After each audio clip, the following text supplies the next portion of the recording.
महापुरुषों के जीवन के बारे में बताया गया है कि कोई न कोई जीवन में महापुरुषों का गुण हम अवश्य ग्रहण करते हैं। तो देखते हैं नाटक के माध्यम से है। शिवाजी का डेरा। राम सिंह और शिवाजी प्रतीत होता है कि दोनों कहीं बाहर घूमने के लिए गए हुए हैं और अभी अभी लौटे हैं। शिवाजी की पगड़ी एक थाल पर पास रखी है, वहीं रखी है उनकी तलवार। अब शिवाजी, कुंवर साहब, हम आपके बहुत आभारी हैं। हम नहीं जानते हैं कि आगरा नामक एक भयानक रेगिस्तान में ताजमहल जैसा नकली स्थान भी बसता है। राम सिंह कहते हैं, ऐसी शानदार इमारत राजा साहब दुनिया में शायद ही कहीं हो।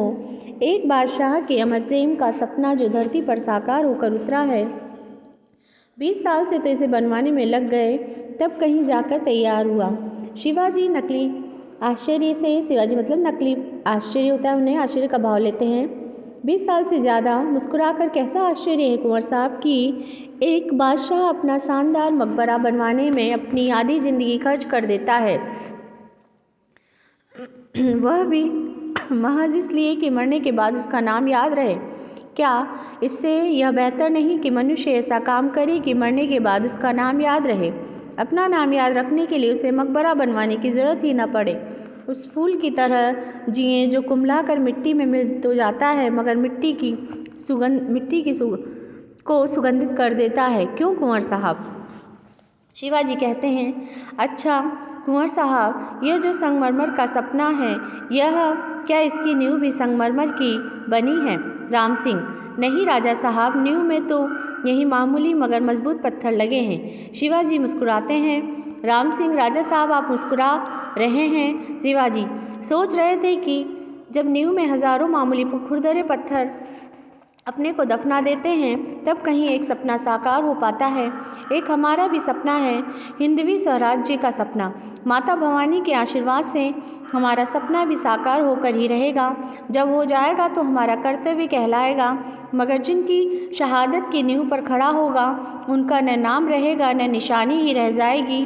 कुंवर साहब, हम ताजमहल की कुर्सी देख रहे थे और हमें अपने एक एक साथी की याद आ रही थी। लंबी लंबी सांसें लेकर धरती की ओर देखते हैं। पल भर सन्नाटा।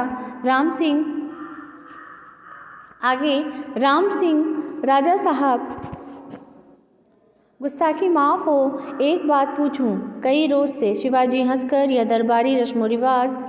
कुंवर साहब, आप दरबार के लिए ही सुरक्षित रखें। आपके पिता मिर्ज़ा राजा हमारे लिए पिता के समान हैं, इसलिए हमारे भाई के नाते आप जो पूछना चाहें बेझिझक पूछें। राम सिंह कहते हैं, राजा साहब, हमें आपसे हैरानी है कि उस रोज़ आखिर कौन सी बात हो गई थी, आपने आकाश पाताल एक कर दिया। उस रोज़ जहाँ आपको खड़ा किया था, वहीं हमारे पिताजी खड़े रहते आए। शिवाजी, कुंवर साहब बुरा न मानिए, आपके पिता बादशाह के सेवक हैं। बेशक हमने बादशाह से संधि की है, मगर हम स्वतंत्र हैं, किसी बादशाह के चाकर नहीं हैं। हमें वहाँ निमंत्रित किया गया था। हम औरंगजेब की कृपा से राजा नहीं कहलाते, हम क्यों अपमान सहते। राम सिंह, राजा साहब आपको समझाना चाहिए कि आपने शेर की मान में घुसने का दुस्साहस किया है। हम आपकी भलाई की खातिर कहते हैं कि कुछ दिनों तक मान सम्मान का ख्याल अपने दिल से बिल्कुल निकाल दीजिए। जान है तो जहान है, बाकी बातें बेकार है। शिवाजी, यह क्यों नहीं कहते कुंवर साहब की बातें बाकी हैं और उन्हें पूरा करने के लिए जान हाजिर है, मगर इस बाकी को देखने समझने से इनकार कर दें तो जहान में चींटी इतनी जान बचा कर ही क्या कर लेंगे। राम सिंह, हमारी बात पर गौर कीजिए राजा साहब, यह वह मौका नहीं है कि शिवाजी हंसकर, जान और जहान, फिर मौका। कुंवर साहब, मौका मिलना नहीं, साधना होता है। मौका मिलने की राह देखना कुछ न करने का बड़ा खूबसूरत बहाना है। रुक कर आपके बादशाह हमें चींटी की ज़िंदगी जीने का मौका दे रहे हैं, वह हमें मंजूर नहीं। हम अपने जीवन का स्वयं निर्णय करना चाहते हैं, यह हमारा अधिकार है, हमारी तरह हर इंसान का अधिकार है। राम सिंह उपहास से हंसकर, राजा साहब आप ज़्यादा से ज़्यादा अपना अधिकार तय कीजिए, अपना राज देखिए, आप अपने लिए सारे हिंदुस्तान की रहनुमाई कदम क्यों भरते हैं? आगे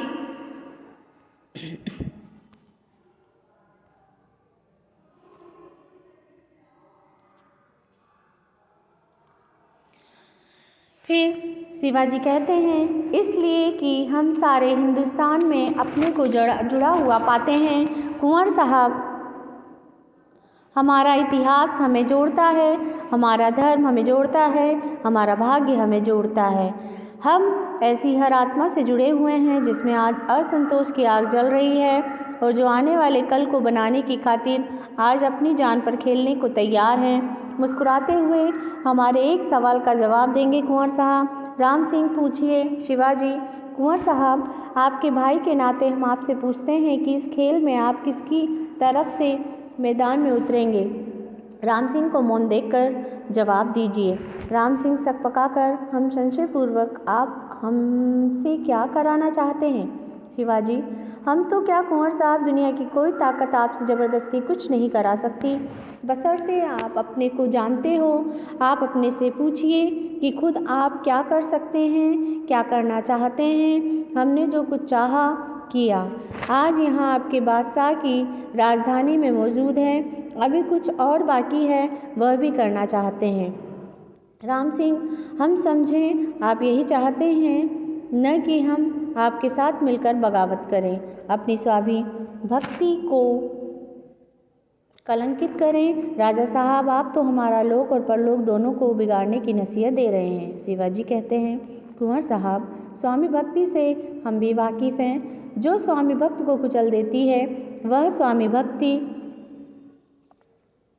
न कहलाती। जो स्वार्थ को आश्रय देता है वह स्वाभिमान नहीं कहलाता। जो स्वार्थ की खातिर जीता है वह इंसान नहीं कहलाता।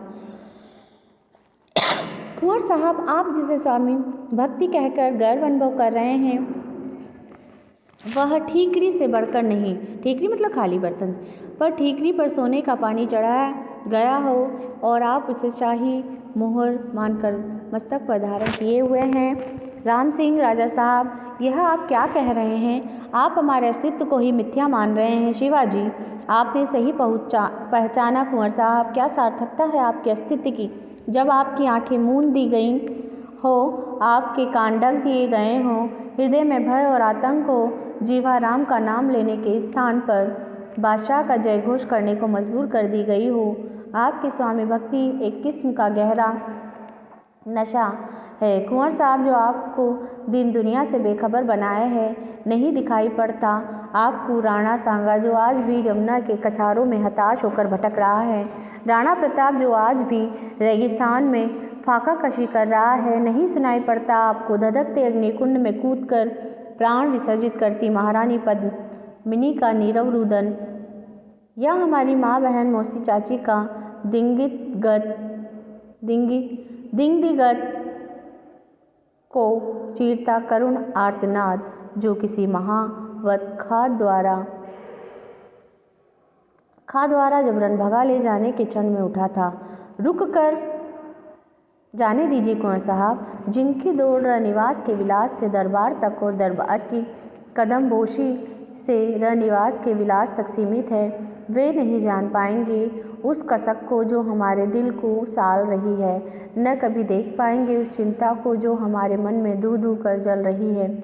एक क्षण निस्तब्धता रहती है। राम सिंह ठंडी सांस लेकर, राजा साहब, हम आपके दर्द को पहचानते हैं, मगर हम कांटों से घिरे हुए हैं, बंजर में खड़े हैं। शिवाजी, कुंवर साहब, बीज डालने से पहले झाड़ झंकाड़ को उखाड़ कर धरती से गोड़ना होता है। उससे बड़ी दानिनी नहीं है दुनिया में। हल उठाएं तो आप। राम सिंह, यह काम आसान नहीं। अगर आप जान पाते कि आपके खिलाफ कैसी कैसी साजिशें चल रही हैं। शिवाजी, इससे बड़ी साजिश और क्या हो सकती है कि आलमगीर हमें बांध रखे और हम एक रोज़ हमारा खात्मा कर दें। जिस खुर्रेज ने अपने भाइयों को अपने पिता और मौत के घात उतारने वक्त झिझक नहीं दिखाई, वह भला हमारे कभी क्या हिचकिचाएगा। राजा साहब, राम सिंह कहते हैं, अगर एक बार इस आप बादशाह से मुलाकात, शिवाजी चाहे प्राण ले लीजिए कुंवर साहब, मगर यह न कहिए यह होने वाला नहीं है। राम सिंह, हमें डर है कि आपकी नज़रबंदी कहीं ताज जिंदगी कैद में न बदल जाए। शिवाजी, कुंवर साहब, आलमगीर शिवाजी की जान ले सकता है मगर उसकी जलाई आग को नहीं बुझा सकता। अगर आलमगीर में हिम्मत हो तो हमें मार कर ही देखें, दक्कन में उतर कर ही देखें, हमने भी उसके लिए मकबरे बनवा रखे हैं। हंसकर अगर हमें ख़त्म कर दिया जाता है कुंवर साहब तो हमारे भाई राम सिंह पर क्यों चुप बैठे रहेंगे। राम सिंह, राजा साहब, हम आपको यकीन दिलाते हैं कि हमसे जो भी करते बनेगा हम करेंगे, और अगर कुछ भी न बन पड़ा तो आपकी खातिर जान तो दे सकेंगे। फिर शंभू राजा दौड़ता हुआ आता है। नेपथ्य से असंख्य घोड़ों की टापों की आवाज़ भी आती है। शंभू राजा कहते हैं, राजा साहब फौज आ रही है। शिवाजी हंसकर, क्या रिसाला देखकर डर गए बेटे? कोई बड़ा सरदार होगा, सरदार से रुखसत होकर अपने घर जा रहा होगा। राम सिंह से रहा नहीं जाता, वह उठकर बाहर जाकर देखना चाहता है कि क्या बात है। मदारी जो दौड़ कर आ रहा था उससे टकराता है। क्या होता है? उससे टकरा जाता है बच्चों। उसके बाद दूर ही, मदारी कहते हैं, दूर ही से महाराज दगादो का नज़दीक आकर सत्यानाश हो गया। महाराज, क्या हो गया? शाही फौजों ने हमको घेर लिया। राम सिंह कहते हैं, हमें एहसास नहीं था कि बात यहाँ तक बढ़ जाएगी। शिवाजी जो इस बीच खड़े हो गए, पत्थर के बुत की तरह खड़े रह जाते। शंभू राजा उनकी कमर से लिपट जाता। मदारी कांप रहा था। राम सिंह का हाथ तलवार की मुठ पर, शिवाजी का हाथ राम सिंह के हाथ पर। अचानक दरवाजे में से एक काली छाया मंच पर प्रवेश करती है और शिवाजी को ढक लेती है। एकदम सन्नाटा। यह छाया 6 फुट हबशे कोतवाल फौलाद खां की है। अब है फौलाद खां। फौलाद खां शिवाजी राजा आलमगीर बादशाह के बंदे को फौलाद खां कहते हैं। वज़ीर जाफ़र खां साहब के हुक्म से हम आपको गिरफ्तार करते हैं। आपको बाहर जाने या किसी बाहरी शख्स से मुलाकात करने की इजाज़त नहीं। यानी शिवाजी को क्या किया गया? कैद कर लिया गया।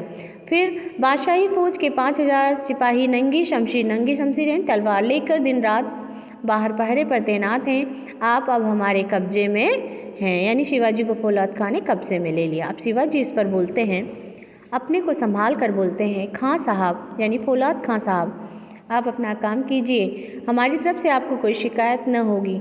आखिर हम दोनों बादशाह सलामत के बंदे हैं। आप पहरा दीजिए, हम कैद खाने में रहेंगे। अब जो भी पर्दा होता है वो शिवाजी पर केंद्रित हो जाता है। वे शंभू राजा की पीठ भी थपथपाते हैं और मुख अब भी निर्विकार है और धीरे धीरे फिर अंधकार हो जाता है। तो यहाँ पर यही बताया गया है कि निर्विकार मतलब किसी भी आकार का नहीं है उनका, वो उनकी जो मुंह की छाया है वो वापस से साधारण तौर पर ही बनी हुई है।